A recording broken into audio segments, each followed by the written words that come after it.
Good morning तुम्हारा सबाई केमনি आছো आशा करी सबाई खूब भालो आছো आमिও ভালো আছি মাই লাইফস্টাইল চ্যানেল থেকে তোমাদের অনেক অনেক শুভেচ্ছা ও ভালোবাসা জানাই। তো চলো আজকে নিয়ে চলে এসেছি আরেক রেসিপি। তো অনেকে অনেক রকমের ভর্তা খেয়ে থাকে, তো তার মধ্যে আমি আজকে বানাতে চলেছি বাঁধাকপির ভর্তা। তো বাঁধাকপির ভর্তা বানাতে আমাকে কি কি লাগছে, কীভাবে বানাচ্ছি সবটাই তোমাদের সাথে শেয়ার করব। তার জন্য পুরো ভিডিওটা তোমরা দেখো আর পাশে থেকো। তো চলো কী কী লাগছে তোমাদেরকে দেখিয়ে দিই। বাঁধাকপির ভর্তা বানাতে নিশ্চয়ই বাঁধাকপি লাগবে। আমি এখানে আধা বাঁধাকপি এইভাবে কেটে নিচ্ছি। তারপরে এটা আমি একটু সেদ্ধ করে নেব। একটা গোটা রসুনকে আমি ছাড়িয়ে নিয়েছি। এখানে 4-5টা মতো কাঁচা লঙ্কা নিয়েছি। লঙ্কাটা সবাই যে যার আন্দাজ অনুসারে ঝালটা নেবে। আর এখানে বড় টেবিল স্পুনের 1 টেবিল স্পুন কালো জিরা নিয়েছি। তো সবার প্রথমে আমি এগুলো বাঁধাকপিটা ধুয়ে নিয়ে চলে এসেছি। তো এবার আমি দিয়ে দেবো বাঁধাকপিটা সিদ্ধ করতে। তো দেখতেই পাচ্ছ আমি এখানে বাঁধাকপি সিদ্ধ করতে দিয়ে দিয়েছি। আর এতে আমি মোটামুটি একদম ছোট স্পুনের 1 টেবিল স্পুন হলুদ গুঁড়ো দিয়ে দিব। কারণ বাঁধাকপিতে অনেক সময় নোংরা থাকলেও হলুদ গুঁড়োতে এটা কেটেও যাবে। আর যেহেতু বাঁধাকপিটা ভাজলে ওটা সাদা সাদা ভাব এসে যাবে, তো আমি যখন ভাজবো তখন আর হলুদ দিব না, এই জন্য একেবারে হলুদটা দিয়ে দিলাম।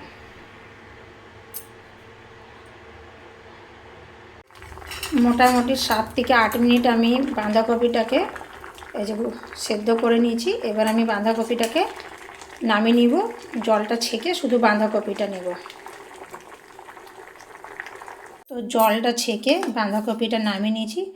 আর বাঁধাকপিটা একটু ঠান্ডা হতে দেব। ঠান্ডা হয়ে গেলে আমি এটা মিক্সিতে একটু পেস্ট করে নেব। বাঁধাকপিটা একদম ঠান্ডা করে নিয়েছি। আর এখন আমি এটা মিক্সিতে পেস্ট করতে দিয়ে দেব। যারা মিক্সি নেই তারা শিলনোড়াতেও বাটতে পারো।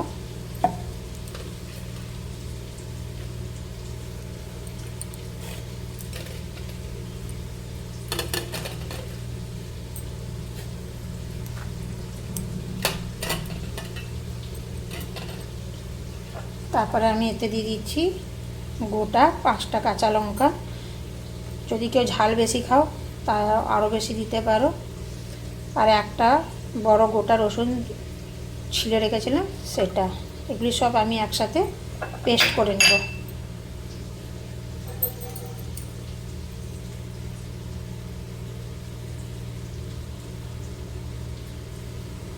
তো এই দেখো আমি সবগুলো পেস্ট করে নিচ্ছি। আর এই ধরনের পেস্ট করেছি, একটু দানা দানা আছে। তো চলো এবার আমি গ্যাসে কড়াই বসিয়ে নিচ্ছি।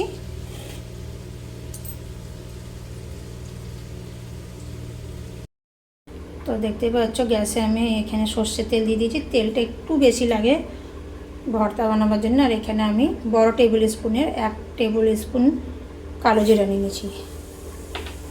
তো কালো জিরাটা দিয়ে দেওয়ার পরে আমি এতে দিয়ে দেবো বেটে রাখা,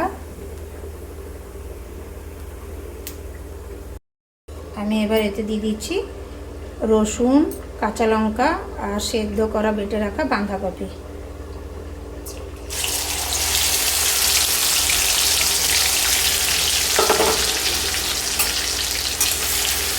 এখন আমি এটাকে পুরো লাল করে ভেজে নেব।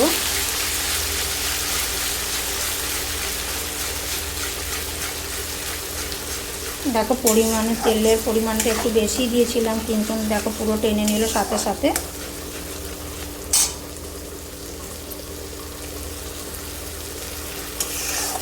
একটু নাড়াচড়া করার পরে আমি এতে দিয়ে দেবো আন্দাজ অনুসারে নুন আর হলুদ। তো যেহেতু সেদ্ধ করার সময় আমি হলুদ দিয়েছিলাম, আর হলুদ দেবো না। তো দেখতে পাচ্ছ বাঁধাকপি থেকে যে জলটা বেরিয়েছিল একদম টেনে গেছে। আর আমি এখন এই পর্যায়ে দিয়ে দেবো আন্দাজ অনুসারে নুন।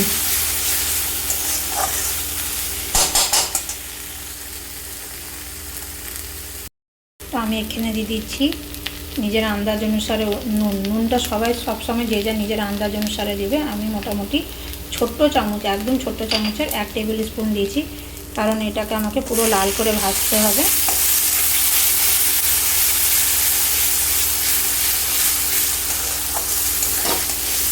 যেটা কমে আরও কমে যাবে।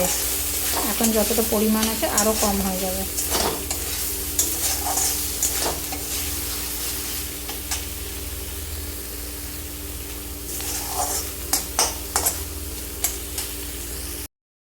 দেখতেই পাচ্ছ ভর্তাটা পুরো লাল লাল করে ভেজে নিয়েছি। তো এই পর্যায়ে আমি ভর্তাটাকে নামিয়ে নেব। আর কতটা পরিমাণে ছিল আর কতটুকু হয়ে গেছে। চলো এবার আমি গ্যাস থেকে এটাকে নামিয়ে নিই। তো দেখতেই পাচ্ছ ভর্তাটা একদম শুকনা শুকনা করে আমি ভেজে নিয়েছি। আর এইভাবে কোনো সময় করে গরম ভাতে খেয়ে দেখবে, জাস্ট জমে যাবে। তো আমার বাঁধাকপির ভর্তা কমপ্লিট, তোমাদের সাথে শেয়ার করলাম। তো আমি তোমাদের সাথে শেয়ার করলাম বাঁধাকপির ভর্তা আমি কিভাবে ঘরে তৈরি করি। আর আরেকটা জিনিস, বাঁধাকপির ভর্তা তৈরি করলে এতে আর একটু নারকেল কুড়ো দিলে আরও ভালো লাগে। তো যেহেতু ঘরে ছিল না তাই দিতে পারিনি। তো যদি ভিডিওটা ভালো লেগে থাকে তো লাইক কমেন্ট শেয়ার করতে ভুলবে না। আর যারা আমার চ্যানেল নতুন তারা নিশ্চয়ই একটা সাবস্ক্রাইব করবে। আসছি আবার নতুন ভিডিও নিয়ে। সবাই ভালো থেকো, সুস্থ থেকো। আজকের জন্য এতটাই, বাই বাই।